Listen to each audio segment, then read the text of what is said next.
does the Bible say about committing suicide? Can a person be saved if they commit suicide? And more specifically, will a believer, a Christian who commits suicide, be saved? Your life does not belong to you. 1 Corinthians 6, 19, 20, ye are bought with a price. Ye are not your own. No one is authorized to take his or her life. People say, well, look at Samson. Samson did not take his life. Samson sacrificed his life. Those are two different things. When soldiers go to war, they are not committing suicide. They are sacrificing themselves. Jesus Christ did not commit suicide, but he laid down his own life. He tells us in John chapter 10, verse 18, no man taketh it from me. I lay it down of myself. I have power to lay it down. I have power to take it up again. Christ sacrificed himself. That was not suicide. Suicide is a crime against God and against mankind.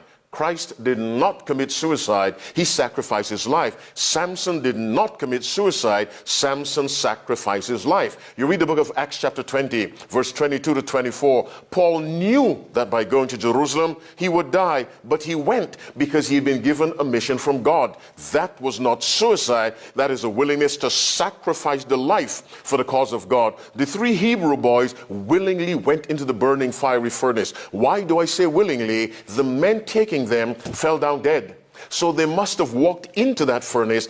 That was not suicide. We know that God saved them, but had he not saved them, it would not have been suicide. Let me tell you again, your life does not belong to you.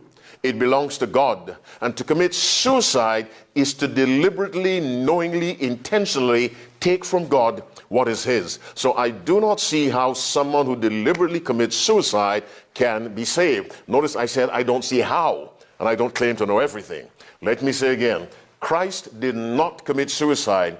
He gave up his life for the glory of the Father. Samson did not commit suicide. He gave up his life for the glory of the purpose of his God, the God of the Israelites. Samson is in Hebrews 11 in the hall of faith, and so he will be saved. Suicide is taking the life not for the glory of God, but for one's own purposes. And so all I can say is, I do not see how someone who commits suicide can be saved. I just don't see how. That's the limit of my wisdom on that question.